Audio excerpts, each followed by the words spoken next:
tu vas y arriver. D'ailleurs, je viens te révéler un principe correct. C'est que, en réalité, toute vision qui te dépasse est vraiment ta vision.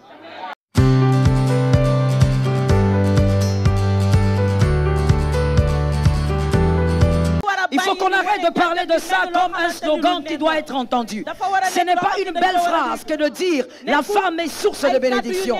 On doit arrêter de parler de ça comme étant une belle phrase. On doit en parler plutôt comme étant une chose qui doit se matérialiser et se visualiser. On doit voir que tu es une source de bénédiction.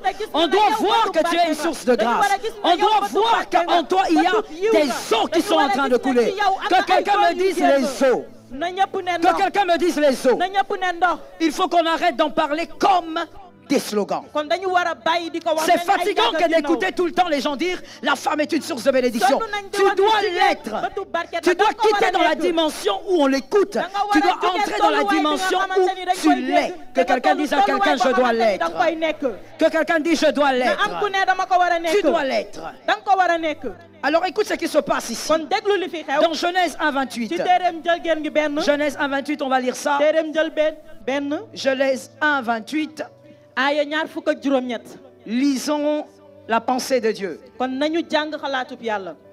Voici ce qui est écrit. Dieu les bénit et Dieu leur dit, soyez féconds, multipliez, remplissez la terre et l'assujettissez. Et dominez sur les poissons de la mer, sur les oiseaux du ciel et sur tout animal qui se meut sur la terre. Amen. Dieu est en train de déclarer une parole de bénédiction, que quelqu'un me dise bénédiction. Je ne t'entends pas. Est-ce que tu peux me dire bénédiction? Parce que je ne sais pas, je n'entends pas très bien. Que quelqu'un me dise encore bénédiction. Dans Genèse 1:28, Dieu bénit. Il bénit quoi? Il bénit un couple. Il ne bénit pas d'abord une famille, même si la famille était à l'intérieur du couple. Mais Dieu bénit un couple. Dieu bénit l'homme et la femme. Et dans cette bénédiction, est-ce qu'on m'entend? Est-ce qu'on m'entend? L'interprète est indispensable? Parce que j'ai l'impression qu'elle me retarde. Est-ce qu'elle est indispensable? Qui ont besoin d'entendre ça? Alright. Alors on va essayer d'y aller à son rythme. Alors j'étais en train de dire que Dieu bénit le couple. Alors lorsqu'il bénit le couple, il bénit l'homme et la femme. Il dit vous êtes bénis, assujettissez, soyez féconds, dominez. Alors dans la bénédiction, il y a deux êtres aussi qui sont bénis. Il y a l'homme, il y a la femme. Alors il y a celui qui est très solide et celui qui est assez solide. Parmi les deux. L'un est très solide, l'autre est assez solide. Selon les origines de création de chacun. Selon Genèse 1:7. Tout ce que je dis est biblique, donc restons dans la Bible.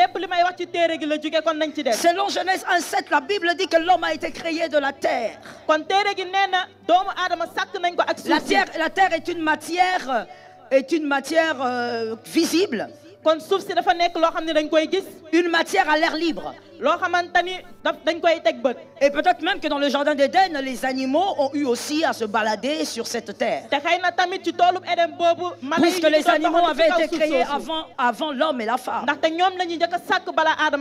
Et donc l'homme provient de là. Il provient d'une matière à l'air libre, une matière qu'on pouvait voir. Que quelqu'un me dise une matière visible. Et parmi les deux qui ont été bénis, il y a l'autre aussi qui a été béni, qui est la femme qui provient, elle, selon Genèse 2:22. Selon Genèse 2:22, elle provient d'une matière solide et invisible. La femme, son origine est une origine d'une matière solide. C'est vrai que la côte venait aussi de la terre, puisque l'homme avait été créé de la terre, mais c'est une matière qui avait été solidifiée à la création par Dieu. Donc, la femme, elle, provient d'une matière solide et invisible. J'ai envie d'ouvrir une parenthèse pour dire à quelqu'un, vu les origines de la femme, qui a été formée par une matière cachée, normalement la femme est un être discret. C'est pas un être qui doit exposer sa vie. C'est pas un être qui doit étaler sa vie du matin au soir sur Facebook. C'est pas un être qui doit étaler sa vie du matin au soir sur Instagram et autres. La femme est un être normalement discret selon la volonté de Dieu. La manière dont Dieu l'a prise de la côte de l'homme. Une matière qui jusqu'aujourd'hui est cachée. Jusqu'aujourd'hui, la côte reste cachée dans le corps. La femme n'est pas un être qui doit parler de tout et qui doit connaître tout sur tout le monde. C'est une femme c'est un être selon Dieu qui doit être capable de vivre dans la discrétion et de vivre sa vie dans la discrétion. C'est une parenthèse. S'il y a une femme à côté de toi, dis-lui, tu es un être de discrétion. C'est ça la volonté de Dieu. Et donc voilà, l'un a été béni provenant de la poussière et l'autre a été béni provenant de la côte. Ça ressemble à quoi? Ça ressemble à ça. Ça c'est de l'eau. Espérons que ça va rester. C'est une bouteille d'eau. L'homme Ish, l'homme Adam ressemble à ça. La femme, elle, ressemble à ça. Elle provient de Ish, mais elle est plus solide. Elle est plus solide, pourquoi? Elle est plus solide parce qu'elle a été créée pour travailler. Voilà pourquoi une femme paresseuse est en dehors des desseins de Dieu. Elle a été créée pour aider. Et vous voyez, j'ai choisi à dessein une bouteille d'eau parce que, au fait, lorsque le couteau doit être utilisé, il doit être lavé. Celui qui nettoie et celui qui lave, c'est l'homme. Il a la substance pour corriger et façonner sa femme. Mais en même temps, c'est grâce à ce qui est solide que l'on peut consommer ce que l'on veut. Est-ce que quelqu'un m'a entendu? Et donc, voilà pourquoi c'est normal que l'on soit sévère avec la femme. C'est normal qu'on soit dur avec la femme. C'est normal qu'on demande beaucoup à la femme. Luc 12, 48 dit. Luc 12, 48. La deuxième partie de ce verset dit ceci. On demandera beaucoup à qui l'on a beaucoup donné. Et on exigera davantage à celui que l'on a beaucoup confié. Il est normal qu'on demande beaucoup à la femme. Il est normal qu'on soit sévère avec elle. Une personne intelligente est sévère avec une personne qui a beaucoup de potentiel. Parce que celui qui a beaucoup de potentiel peut bénir plusieurs demain. Avec la femme, il faut être doux, mais il ne faut pas être négligent. Avec la femme, il faut être doux, mais il ne faut pas vivre dans la mollesse. Parce qu'à cet être, on a beaucoup donné. Ta responsabilité est grande. Le fait seulement d'être créé femme, par tes origines de la création, ta responsabilité est énorme. On ne peut pas te traiter avec mollesse. On ne peut pas te traiter avec négligence. On doit te traiter durement. Lorsque ça ne va pas, c'est à toi qu'on va parler.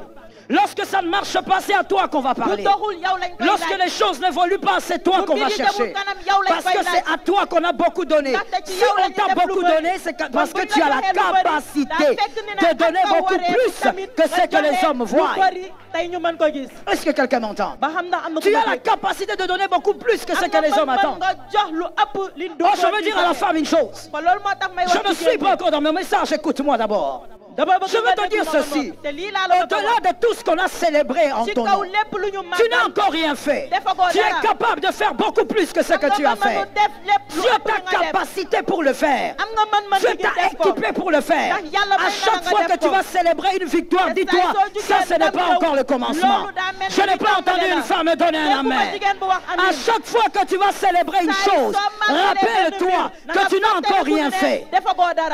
Parce que tu as la capacité d'aller très loin. Je bénis la femme qui m'a entendu. Le premier bras de la bénédiction. Le premier bras de la source. Parce que je dis les 4 bras de la source. Et c'est toi la source de bénédiction. Et donc il y a 4 bras. Tu dois opérer selon les 4 bras. Le premier bras, c'est selon Genèse 2:18. Dans ce verset, la Bible dit clairement que la femme a été créée pour aider l'homme. Que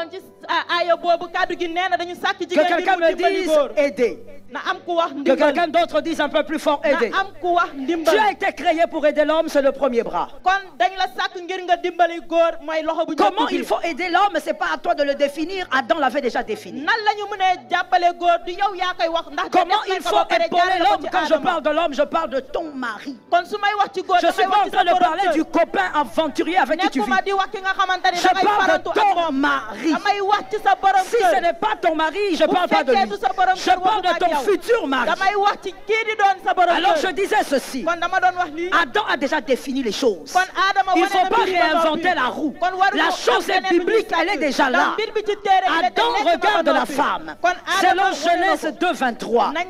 Adam dit, voici cette fois celle qui est os de mes os. Que quelqu'un me dise voilà où commence l'aide. Adam a parlé des os. C'est-à-dire des choses encore une fois cachées. Être capable d'aider un homme, c'est être capable de l'aider d'abord avec les valeurs intrinsèques. Ce sont les valeurs intrinsèques qui aident l'homme à aller plus loin.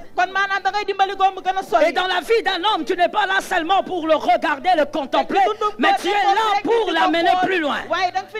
Quand tu entres dans la vie d'un homme, tu dois être capable de le faire shifter de dimension, le faire shifter de niveau. Il doit quitter un point vers un autre. Je dis à une femme, c'est par tes valeurs intrinsèques que tu vas rendre capable cet homme vers le sommet. Ce n'est pas avec ton corps. C'est par les valeurs intrinsèques. Ça commence avec les choses qui sont cachées à l'intérieur de toi. Les valeurs que la parole de Dieu t'a communiquées.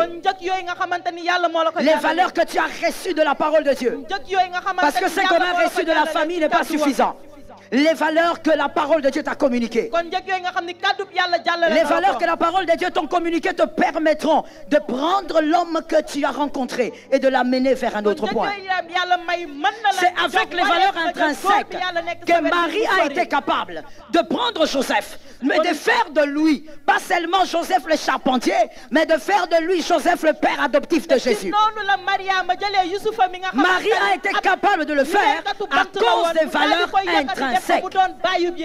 Marie était capable de sacrifier tout ce qu'elle avait pour préserver la grâce. Pour préserver ce que Dieu lui avait donné. À cause de ses valeurs, Joseph s'est retrouvé dans une position qu'il n'imaginait pas. Il n'était plus que le charpentier, mais il était devenu Joseph, le père de Jésus. Les valeurs. C'est par ces valeurs que tu commences d'abord par aider l'homme qui est à tes côtés. Si tu ne peux pas être une source de bénédiction pour ton propre mari, tu ne seras pas une source de bénédiction pour les autres. Il ne faut pas mentir. Il Faut pas nous amener ton mensonge ici. Si tu ne peux pas bénir ton mari, tu ne peux pas bénir l'église. Tu ne peux bénir personne. Même Jésus a dit, arrêtez de vous agiter. Je sais que vous avez reçu l'onction, mais commencez à Jérusalem. On commence là où on est. Est-ce que quelqu'un m'entend? Et donc il s'agit d'abord des valeurs.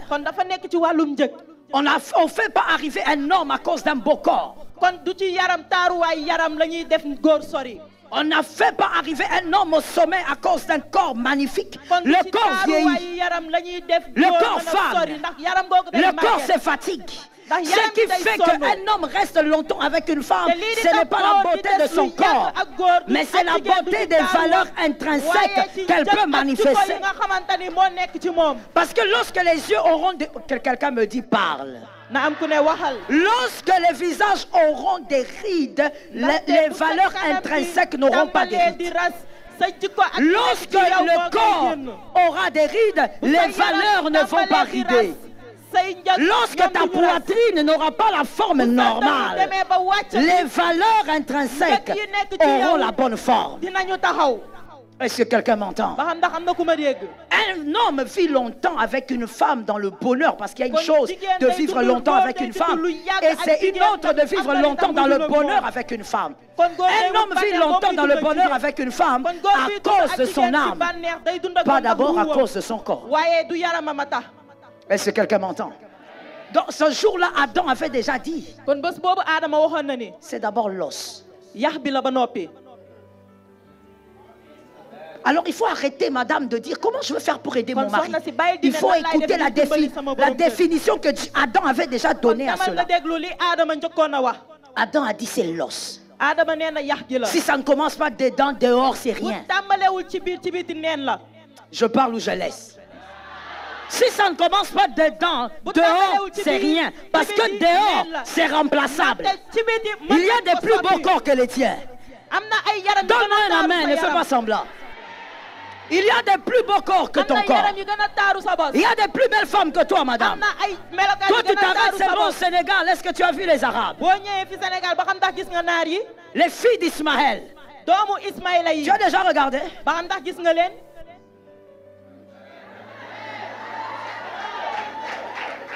Non, il ne faut pas croire que tu es la plus belle, que ton mari restera avec toi à cause de ta beauté.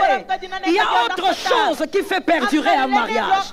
Alors je dis à une personne, Adam, comme étant un grand prophète, Adam a commencé à le déclarer. Personne ne lui avait demandé, Adam, qu'est-ce qui est important ici? Adam lui-même a dit, d'abord, l'os des maisons. Travaille tes valeurs intrinsèques. Travaille les valeurs que tu devrais avoir avec la parole de Dieu.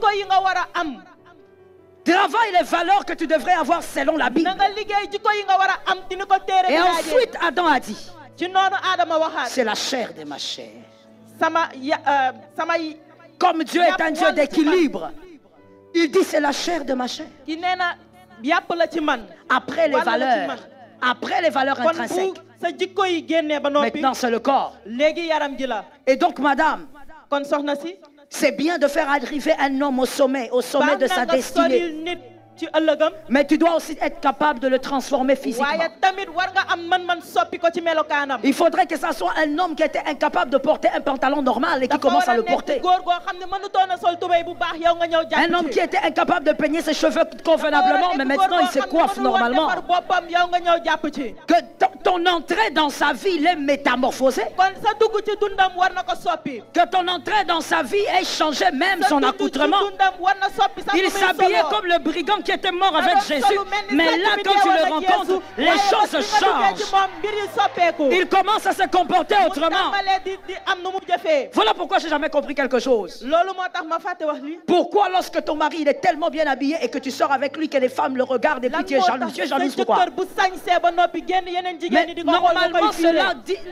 Laisse-moi finir. Normalement cela veut simplement dire que tu fais un bon boulot. Lorsque ton mari te dit, hey, chérie, regarde cette femme me regarde, il faut lui dire, ah tu le regardes, regarde bien. Parce que ça, c'est le travail que je fais. Comment toi, tu es jalouse quand on regarde ton gars quand il est bien habillé? Normalement, ça devrait te rendre fier. Tu es en train de faire un travail sur lui. Tu es en train de faire un travail sur sa vie. Et même les gens ont remarqué qu'il a changé. Est-ce que quelqu'un me comprend? La femme doit être capable d'aider son mari à arriver. Généralement, nous voyons les femmes être des sources de bénédiction pour beaucoup de gens. Mais son propre mari dit, cette femme-là, elle ne peut pas même se mettre à l'église, moi je suis dedans.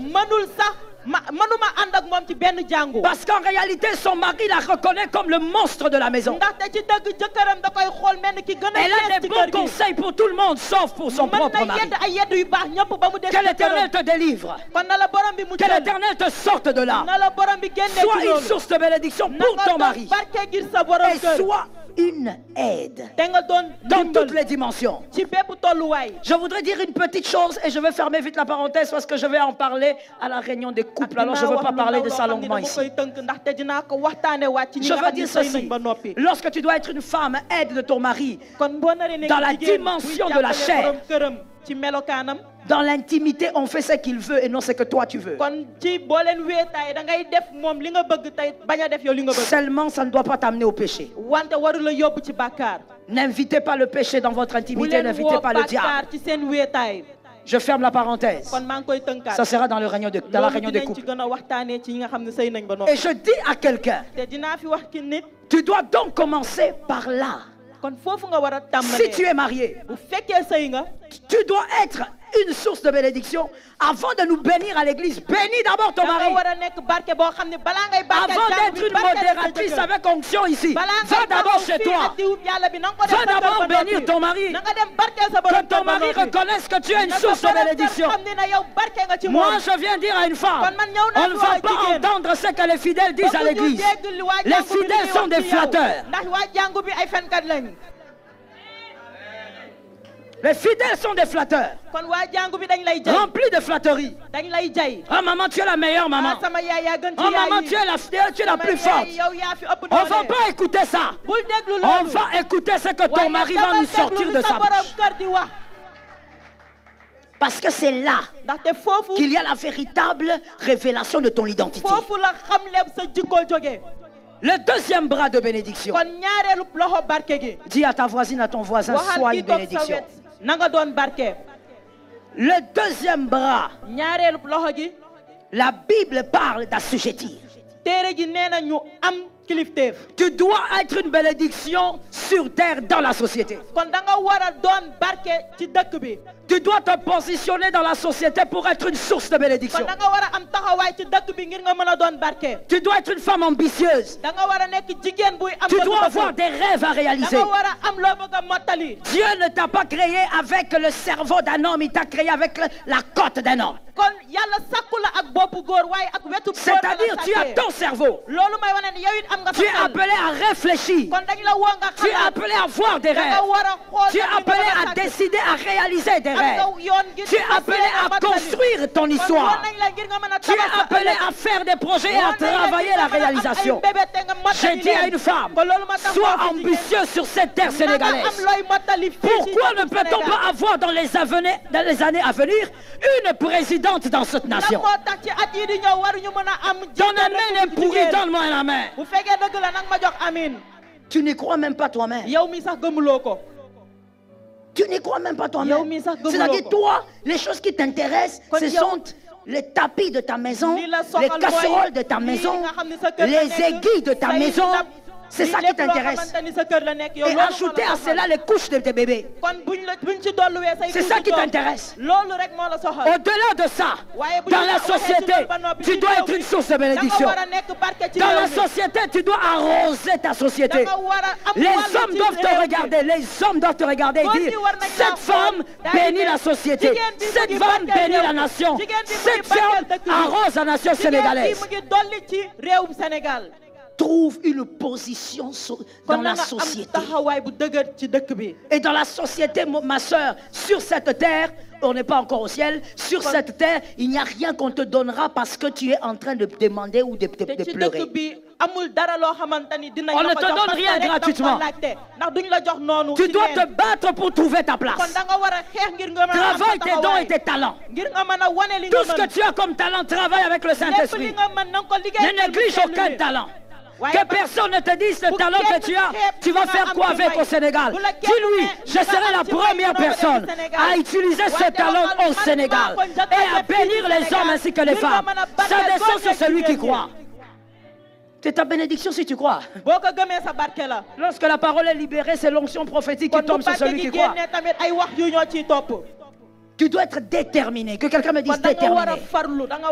Quel autre me dise déterminé. Tu dois être déterminé à ne pas passer sur terre comme quelqu'un qui était venu en balade. Tu dois être déterminé à ne pas passer sur terre comme quelqu'un qui était venu raconter les histoires des autres. Tu n'es pas venu raconter les histoires de ton voisin. Tu es venu pour que les autres se mettent à raconter ton histoire. Oh, je bénis la sœur qui a capté là-bas. Tu es venu pour que les autres aussi se mettent sur une chaise et écrivent ton histoire. Voilà pourquoi tu n'as pas le temps de parler de la femme de l'autre, de l'homme de l'autre, de la robe de celle-là, de la jupe de celle-là. Tu n'as pas le temps. Le temps à gaspiller pour parler du chapeau de cette sœur-là. C'est le temps que tu dois prendre pour bâtir ton histoire sur la terre.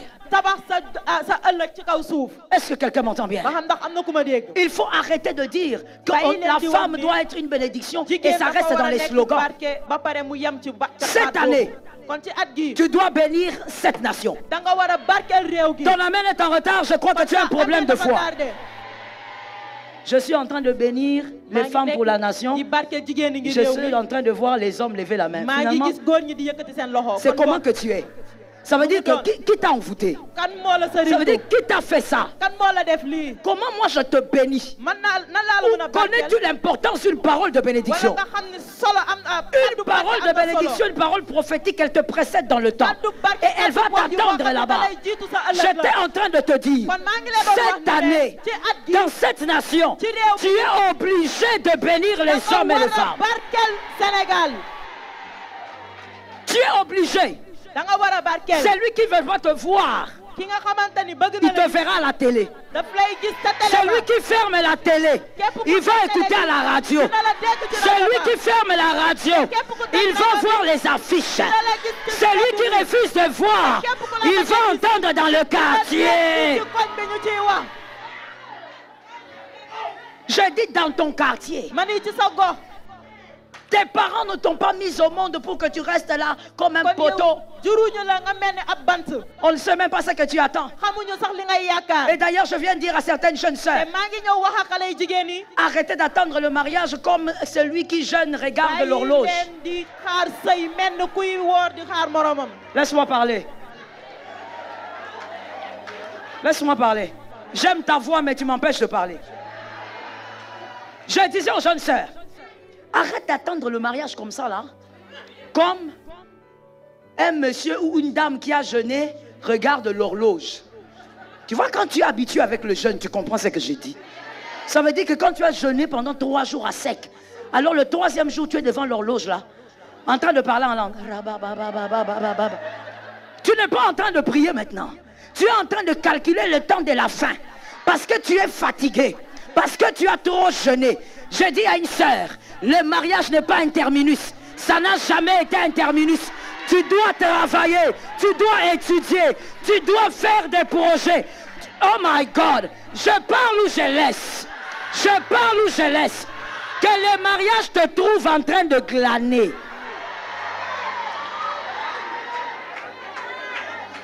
Ce sont des choses vieilles là. Ce sont des vieilleries. Que tu es là comme ça, tu attends le mariage. Et c'est cet homme-là qui va venir dans ta vie. Je parle ou je laisse? Je choque et je réchoque. Cet homme-là vient dans ta vie là. Il vient, il dit, je veux t'épouser. Ah bon? Tu veux m'épouser? Quand? Hein? Je suis disposé. Je suis assoiffé. Ce sont des choses anciennes. Où le gars il vient. Il t'achète des tissages. Il t'achète le soutien-gorge. Il t'achète tout. Ce sont les choses. Que quelqu'un me dise, ce sont les choses anciennes. Aujourd'hui, dans la nouvelle alliance, oh non, même Ruth, on l'a trouvée en train de glaner. J'ai dit à une femme, travaille. J'ai dit à une femme, étudie. J'ai dit à une femme, cherche le diplôme. Va jusqu'au doctorat. Ah, je déclare la bénédiction. J'ai dit, va jusqu'au doctorat. Je n'ai pas vu ces femmes-là. J'ai dit, va jusqu'au doctorat. Qu'on t'appelle docteur en économie. Qu'on t'appelle docteur en informatique. Va jusqu'au doctorat. Travaille. Positionne-toi dans la société. Positionne-toi. S'il n'y a pas une femme qui a le courage de postuler comme présidente, que ce soit toi la prochaine. Que tu aies le courage de le faire.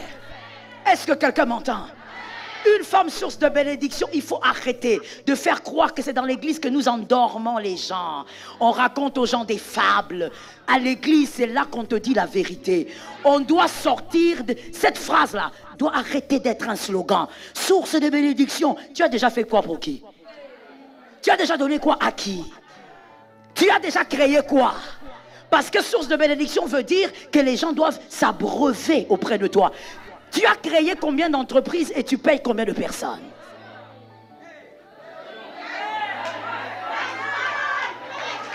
Est-ce que quelqu'un m'entend? Est-ce que quelqu'un m'entend? L'église n'est pas le lieu des paresseux. L'église n'est pas le lieu des négligents.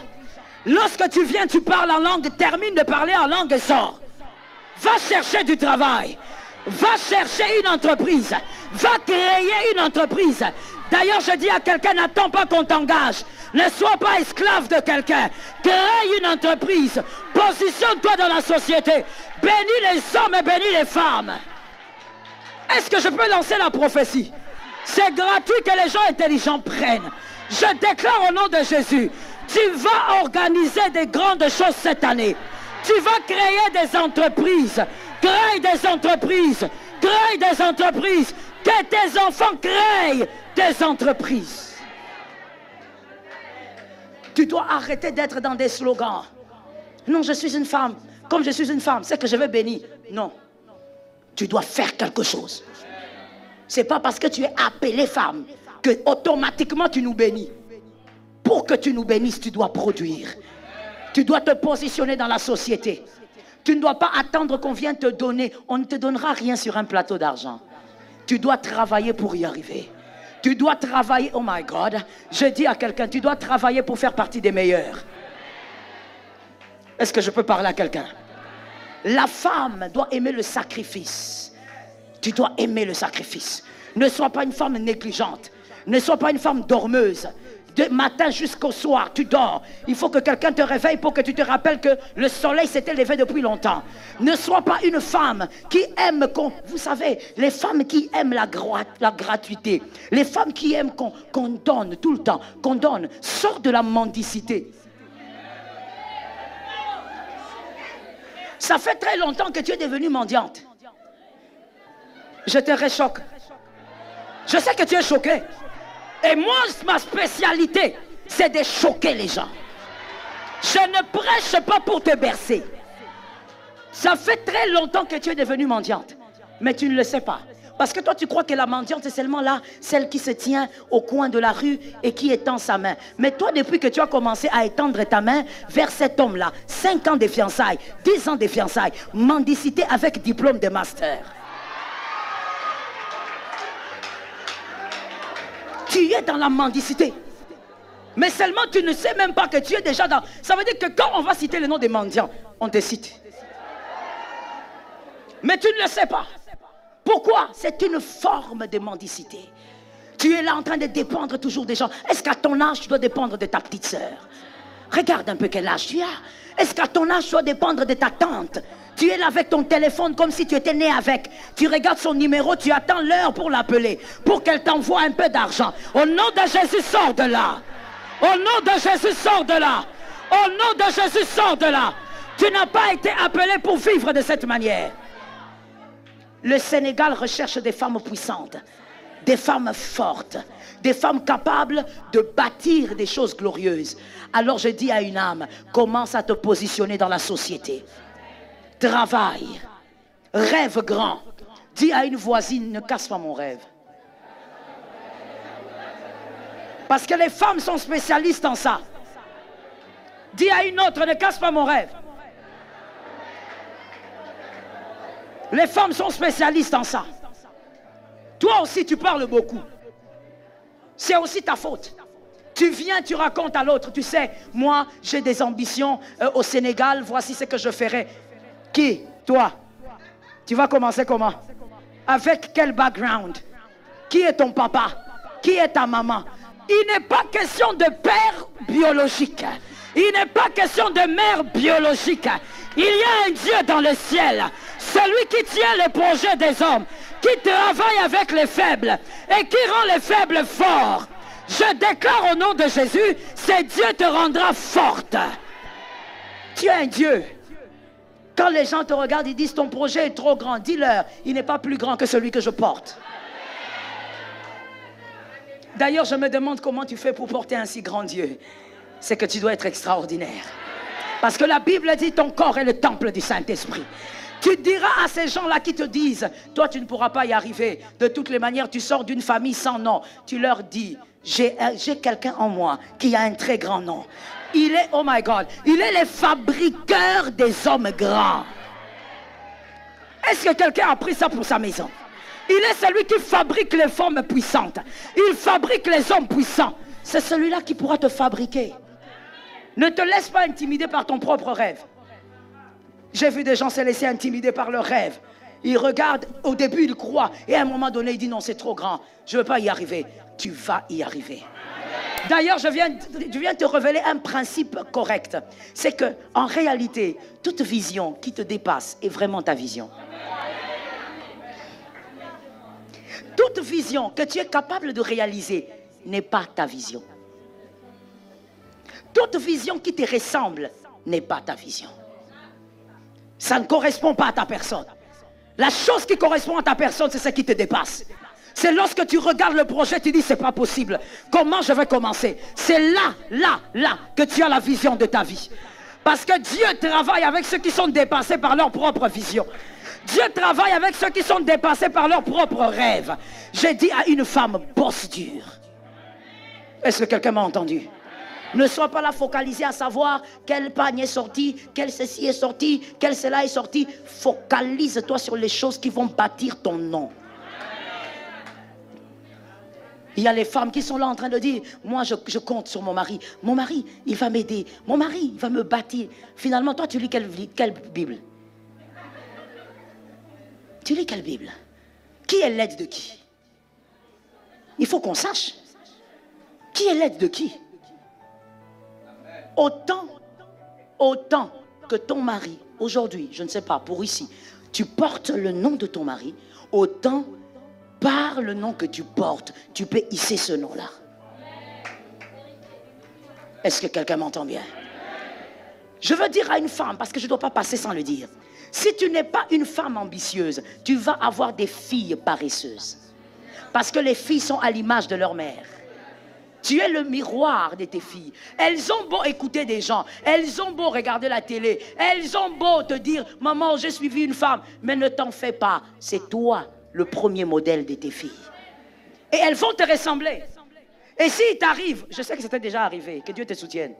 S'il t'arrive de dire à l'une de tes filles, pourquoi tu es paresseuse comme ça?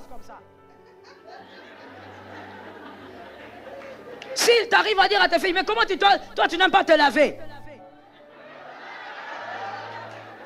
Tu es le miroir. Tes filles dans la maison ne feront pas ce qu'elles ne t'ont pas vu faire. Et même si elles veulent le faire, comme tu ne le fais pas, elles seront incapables de le faire devant toi. Attention, quel type de fille tu veux présenter au monde? Qu'au nom de Jésus dans cette assemblée ce soir, qu'il y ait des femmes différentes et qui reçoivent une onction ce soir. Des femmes qui reçoivent une onction de puissance et de force pour se positionner dans la société. Des femmes qui seront capables d'acheter des parcelles.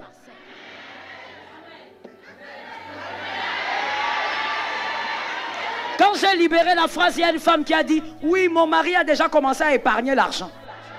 J'ai pitié de toi. Je ne parle pas de... J'ai pitié de toi. Je ne parle pas de ton mari. L'équilibre dans le foyer. Il est bien que ton fils dise, ça c'est maman qui a acheté, ça c'est papa qui a acheté. Même dans la tête de ton garçon, surtout les garçons, surtout les garçons. Il fallait avoir une réunion des garçons. Que je les parle un peu.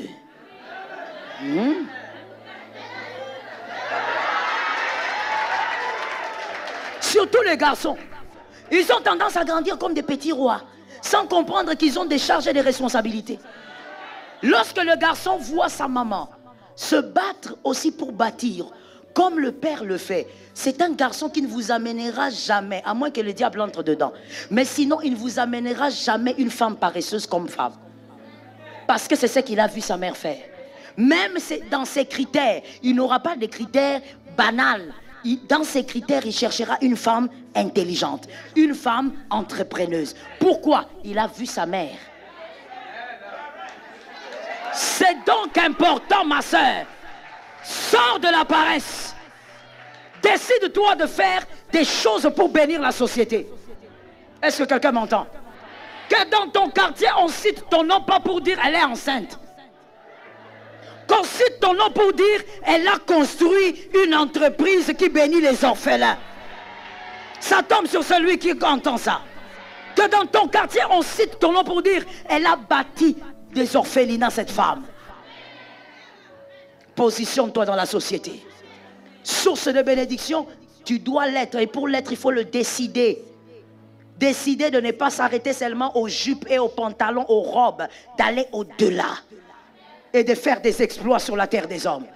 Je dis à quelqu'un, au ciel, tu n'auras pas à faire tout ça. Il n'y a pas tout ça au ciel.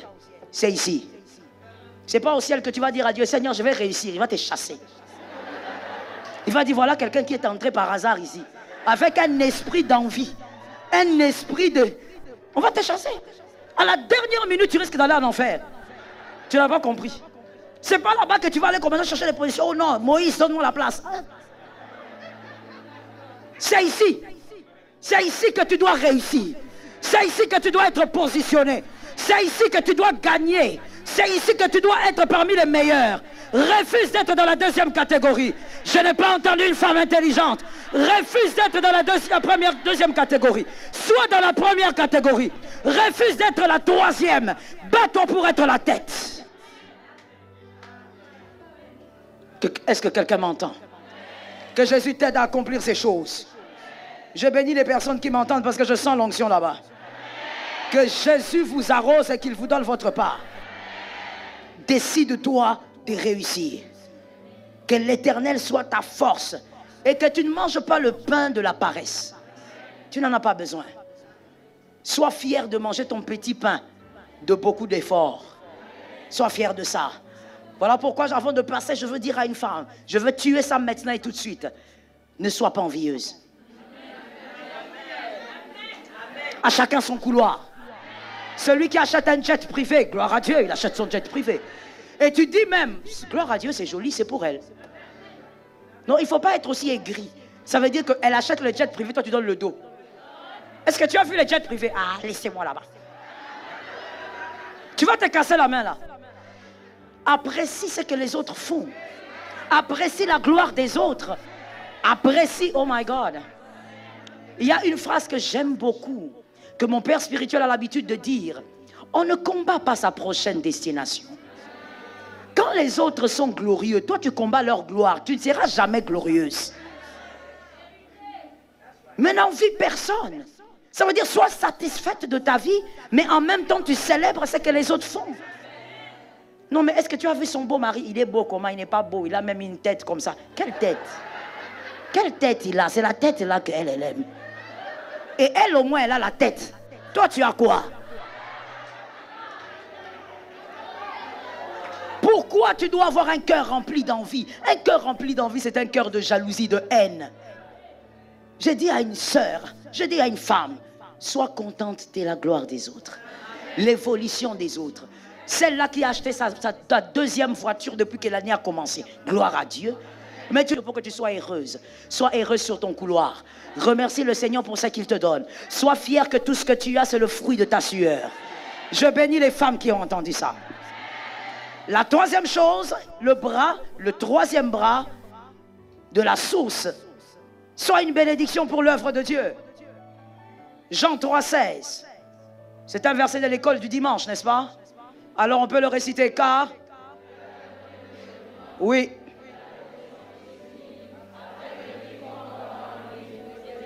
Mais... Ok. La Bible dit Dieu a tant aimé, il a donné. Il a donné qui? Son fils unique là, c'est qui? Et Jésus est mort par téléportation. Jésus est arrivé sur terre comment?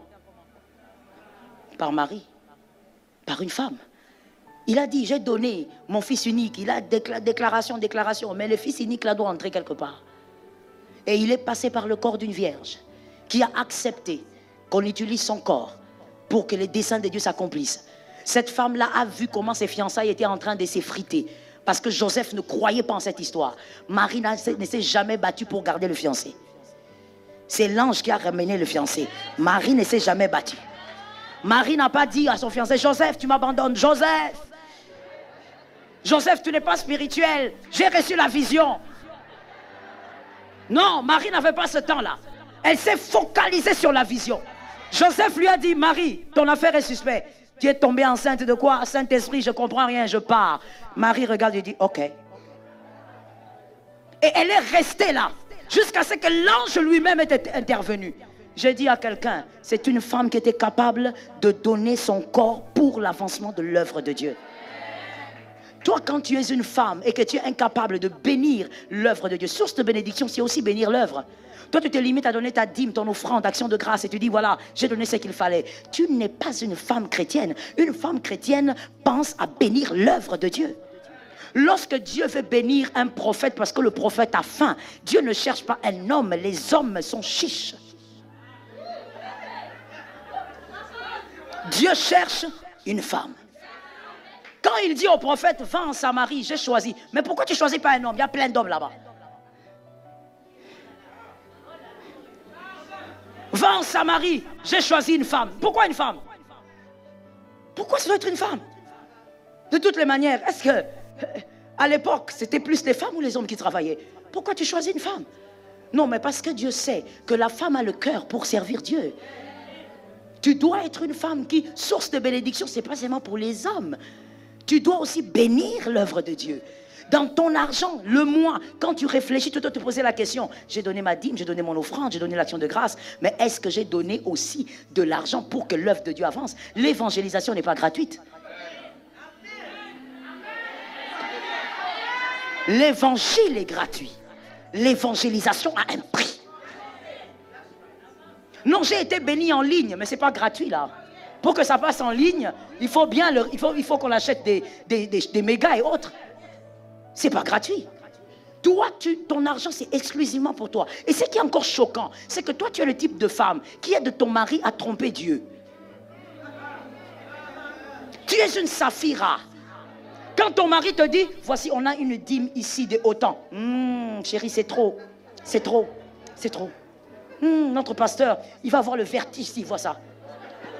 Laisse-moi parler. Toi, tu n'as pas eu le vertige en voyant ça. C'est ton pasteur qui va avoir le vertige en voyant la dîme. Non, non, ça, non, tu sais chérie, ça il faut couper en deux. Ça il faut couper en deux, on donne une partie ici et l'autre partie, on va donner à l'autre église là, qu'on avait vu là-bas, sinon le pasteur. Donc toi tu peux garder la totalité de l'argent. Mais c'est ton pasteur qui va devenir fou en voyant ce montant. Il y a un problème avec toi. Tu ne peux pas te limiter à faire ce que tout le monde fait. Bénis l'œuvre de Dieu. Une femme qui sait bénir l'œuvre de Dieu est une femme qui sait bénir elle-même. Elle bénit sa progéniture. Elle bénit sa maison. C'est comme ça que vous verrez qu'il y a des maisons là où les enfants ne tombent pratiquement pas malades. Toute une année, on n'a même pas donné à l'enfant un cachet même pour la malaria. Tu te poses la question, mais comment ils font? Ils font ce que tu n'as pas compris. Le monde matériel est soutenu par le monde invisible. Le monde matériel est soutenu par le monde qui ne se voit pas, le monde spirituel. L'œuvre de Dieu bénit en ordre et en désordre. Tu ne peux pas encourager ton mari à bouffer la prémisse. Toute prémisse appartient à Dieu. Le premier salaire, c'est à Dieu, c'est pas à son papa qu'on donne. Là maintenant, les amens ont disparu, c'est la Bible. C'est la Bible. C'est pas ta tradition, c'est la Bible. Mais il y a des femmes comme ça. Quand son mari veut donner même à l'église, elle regarde. Et puis elle fait des signes, des codes qui se sont déjà donnés entre eux. Quand elle fait la tête comme ça veut dire diminue. Et vous ne comprenez pas, la pauvre dame, elle est à l'église. Vous êtes toutes concentrées là. Moment des offrandes pour le Seigneur, pour la construction. Vous êtes concentrées. Elle. Tu dis, mais qu'est-ce qu'elle a? Elle a commencé la maladie des Parkinson ou quoi? Vous ne comprenez pas. Mais son problème, c'est quoi? Elle a un cœur très loin de Dieu. C'est-à-dire, même quand son mari sert Dieu avec l'argent, c'est elle qui dit, c'est beaucoup. Où est l'argent que tu m'avais promis? Ma soeur, tu es maudite. On donne à Dieu, toi tu dis, où est l'argent qu'on t'avait promis? Tu veux donc même voler Dieu. Tu veux qu'on prenne l'argent de la construction qu'on te donne à toi pour acheter une robe, pour te construire une boutique. Quelle dimension de malédiction? Quel Éternel t'en délivre? Quel Éternel te sorte de là? L'œuvre de Dieu est une source de bénédiction. Tu es source de bénédiction, commence aussi par bénir l'œuvre de Dieu. Sens-toi mal à l'aise. Écoute, il faut arrêter ça. Que quelqu'un me dise, il faut arrêter. Non, j'ai besoin de te parler, que quelqu'un me dise, il faut arrêter. Il faut arrêter cette affaire où on doit tout le temps venir te dire, vous savez, il faut contribuer, on doit élever un mur. Oh, toi, tu ne vois pas qu'ils vont élever un mur. Toi, tu ne vois pas qu'il manque des chaises. Toi, tu ne vois pas que dans ta maison, en tant que femme, quand tu manques à boire, tu attends que le visiteur te dise, achète à boire. Dans la maison de Dieu, tu veux tout le jour que le pasteur soit en train de dire, amenez ceci. Vous savez, il fait chaud ici. Il faut acheter la climatisation. Toi, quand tu es là, tu n'as pas chaud. L'œuvre de Dieu se bénit. Source de bénédiction aussi pour le Seigneur. Que le Seigneur soit fier de toi. Que le Seigneur soit fier de ta maison. Apprends, c'est aujourd'hui qu'il faut apprendre à tes enfants comment honorer Dieu. Tu prends le bon billet, tu le gardes pour un visiteur qui viendra chez toi. Et pour Dieu, tu prends le billet déchiré, tu donnes à l'enfant, tu dis va mettre. L'enfant regarde et dit, ah, donc à Dieu, on donne des choses sales. Et l'enfant grandit comme ça. Qui a maudit qui? Qui a maudit qui? Tu as maudit ton fils. Même quand on va prêcher à l'église, lui va retenir l'enseignement que la mère avait donné. La Bible dit, écoute l'instruction du père et l'enseignement de la mère. C'est la mère qui enseigne. Même de manière tacite, c'est elle qui enseigne. Que Jésus nous délivre. Le dernier bras. Le quatrième est donc le dernier bras de la source. Tu dois bénir les fruits de tes entrailles. Genèse 3,15. La Bible dit que Dieu a augmenté la douleur, la souffrance à l'enfantement. C'était la malédiction de la femme. Genèse 3,15. Il a augmenté les douleurs pendant l'enfantement. Mais Dieu n'a pas dit que les fruits de tes entrailles vont devenir des sujets de douleur. Refuse ça. Sois une bénédiction pour tes enfants. Sois un modèle pour tes enfants. Que tes enfants apprennent toutes les grandes valeurs à partir de toi, la mère, à la maison. Arrête de commencer à gronder tes enfants en route. Mais toi, comment tu fais ça? Comment tu marches comme ça? Comment tu manges comme ça? Comment tu te balades comme ça? Il a appris toutes ces choses de quelque part. Sois une source de bénédiction pour les fruits de tes entrailles. Je suis contente parce que je le dis aux femmes. Et les femmes sont celles qui éduquent. Je dis aux femmes, que tu sois mère ou que tu seras mère. D'ailleurs, pour toi qui seras mère demain, c'est donc très important pour toi de me suivre.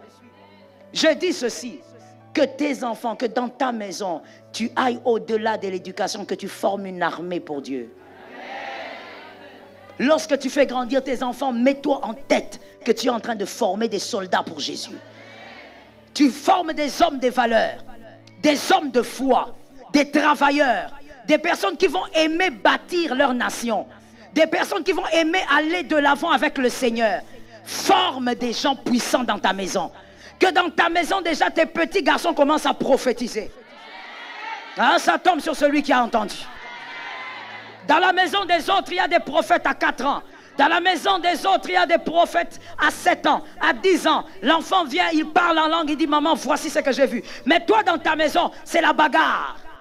Dans ta maison, c'est le champ des batailles. Dès que tu te réveilles le matin, toi-même, tu commences à dire, Seigneur, qu'est-ce que je t'ai fait? Seigneur, pourquoi cette maison est comme ça? Pourquoi ta maison est un champ de bataille? Pourquoi dans ta maison, il y a trop de bruit, des choses inutiles? Alors que dans d'autres maisons, les enfants sont petits, mais ils élèvent Jésus. Les enfants sont petits, mais ils ont des visions. Parce que de toutes les manières, la Bible a déjà dit que nous sommes dans ce temps-là. Nous sommes au temps où vos fils et vos filles prophétiseront. Que tes fils et que tes filles prophétisent. Mais ça ne vient pas de nulle part. C'est une mère qui doit travailler cela. Voilà pourquoi la mère, elle est aussi celle qui doit être la leader visionnaire avec ses enfants dans la maison. C'est cette leader qui peut voir la destinée de chaque enfant. Dire que cet enfant a un don de prophétie. Cet enfant a un don de vision. Cet enfant a un don de guérison. C'est toi la mère. Et tu commences à travailler chaque enfant selon sa destinée. J'ai dit à une femme, ne compare pas tes enfants, les enfants sont uniques. Chaque enfant est unique. Ne viens pas comparer les enfants en disant pourquoi tu n'es pas comme Jacques, pourquoi tu n'es pas comme ton petit frère, pourquoi tu n'es pas comme ta grande sœur. Laisse-moi d'ailleurs poser la question parce qu'il y a des gens qui me regardent bizarrement. Et réponds bien, il ne faut pas mentir à l'église. Je pose la question, qui a grandi sous ce système où on le comparait à son frère? Faut pas, pourquoi tu fais ça? Faut pas avoir honte de ça. Lève bien ta main. Et je sais même qu'il y a des gens qui n'ont pas levé, mais ils ont aussi vécu ça. Que Dieu vous bénisse si vous avez été vrai et sincère devant Dieu. La majorité d'Africains ont grandi comme ça. On te comparait avec ton frère, on te comparait avec un cousin, on te comparait avec une cousine, on te comparait toujours pour dire pourquoi tu n'es pas comme l'autre. C'est un très mauvais système d'éducation. Chaque enfant est unique. Même s'il est lent par rapport à l'autre, ça ne veut pas dire qu'il est moins fort. Est-ce que quelqu'un m'a bien entendu? Ah, je veux parler. Écoute-moi très bien. L'éléphant n'a pas la rapidité de la guépard, mais l'éléphant pèse. Alors ne fais pas ton enfant une guépard si ton enfant est un éléphant. Ce sont des images. J'espère que vous me comprenez. Ne fais pas de ton enfant une guépard si ton enfant est un éléphant. Il va peser demain. Oh oui, dans ce pays, il va peser. Son nom va peser. Alors arrête de dire à ton enfant, pourquoi tu ne ressembles pas à tes cousins? Regarde tes cousines, regarde ceci. Chacun a son parcours, chacun a sa vitesse, chacun a sa gloire, chacun a sa destinée. Laisse-moi d'ailleurs te le dire avec assurance, parce que je le crois au fond de moi. Chaque enfant atteindra ses objectifs. Ça tombe sur toi qui est là derrière. Chaque enfant atteindra son but. Chaque enfant avec sa vitesse. Forme chaque enfant selon que Dieu a déposé des grâces en lui. Jacob n'est pas Ésaü. Il n'a pas de poids, laisse Jacob. Ésaü est Ésaü. C'est un chasseur, c'est bon. Mais la bénédiction ne viendra pas par la chasse. La bénédiction proviendra par la brebis qu'on prendra derrière la maison. Laisse Jacob. Quelqu'un de prophétiquement entendu? Arrête de stigmatiser l'avenir des enfants. Celui qui a réussi dans votre famille élargie, il n'est pas la référence de la réussite. Vous m'entendez les garçons? Soyez libres dans votre esprit. En Afrique, beaucoup de garçons souffrent de ça. Soyez libres dans votre esprit. Le cousin là qui a réussi dans la famille, il n'est pas la référence de la réussite. Et son chemin n'est pas la référence de la réussite. On peut aussi réussir par un autre chemin. Est-ce que quelqu'un m'a bien entendu? On ne devient pas roi de la même manière. Saül est devenu roi en allant chercher les ânesses. David est devenu roi en restant derrière les brebis. Chacun a son parcours. Chacun a sa grandeur. Éduque tes enfants selon leur grandeur. Mais décide-toi de ceci, que tu dois être une source de bénédiction pour ta descendance. Que tu sortes de tes entrailles des hommes et des femmes redoutables pour la terre. Que tes enfants soient une référence, oh, de gré ou de force qui soit une référence. Que tes enfants ne quittent pas la terre sans avoir fait plus que toi. J'aime le cet amen, là ça tombe sur toi. Que tes enfants, quand je parle, ça se positionne quelque part. Et d'ailleurs, j'ai pitié pour ceux qui ont déjà des enfants. Parce que normalement, tu devrais positionner cette parole sur la tête de tes enfants. Je disais à quelqu'un là-bas, je dis que ton enfant ne quitte pas la terre sans qu'il ait fait plus que toi. Ta fille doit faire plus que toi. Ton fils doit faire plus que son papa. Qui a entendu ça? Qui a entendu ça? Je libère encore.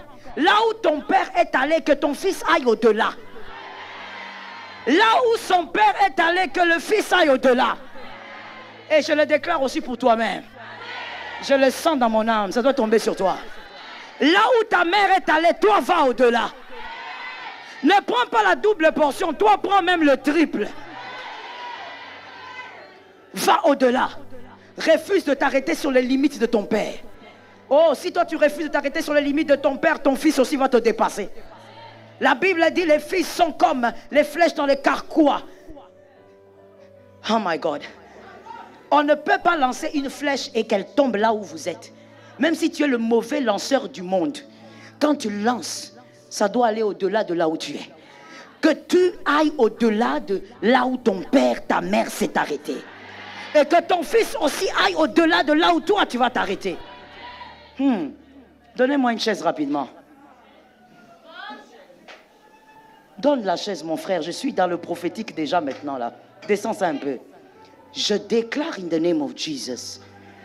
Sur la terre, chaque être humain a son trône. Oh God. Oh God. K-Mosti. Chaque être humain a son trône. Et il y a la guerre des trônes sur la terre. Il ne s'agit pas d'être de la lignée royale. Non, ici je parle des trônes comme étant la destinée que Dieu, la destinée de gloire que Dieu a fixée pour toi. Et je dis donc à ton âme, là où ton père n'a pas pu s'asseoir, que toi tu arrives à t'asseoir et à dominer sur le lieu. Là où ta mère n'a pas pu s'asseoir, elle s'est battue, mais elle n'a pas pu. Que toi tu t'asseyes et que tu domines sur le lieu.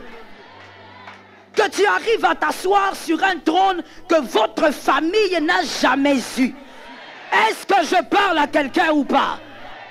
Assieds-toi. Alors je suis en train de parler en disant, mets-toi sur une chaise, sur un trône, une position une position de société. Là où ta famille, dans tous les témoignages, il n'y a pas eu ce témoignage-là. Mais que cela commence avec toi. Que tu te mettes sur cette chaise-là. Que les hommes parlent de cette chaise-là. Que ce soit le début d'un autre départ. Que quelqu'un me dise une autre saison. Dis-le bien quand tu le dis, ça t'arrive. Que quelqu'un me dise une autre saison. Que ça soit le début d'une autre saison. Que tu te mettes sur une chaise rare. Oh mon Dieu, Joseph était le premier à s'asseoir sur une chaise ministérielle de l'Égypte, un pays étranger. Je viens le déclarer aussi pour toi. Mets-toi sur une chaise rare qu'on n'a pas encore vue dans ta famille. Sois le premier. Sois la première. Ça se fera parce que tu le crois. Ça se fera pas parce que tu as le nom de ton père. Ça se fera parce que tu es déterminé et le Saint-Esprit t'accompagne.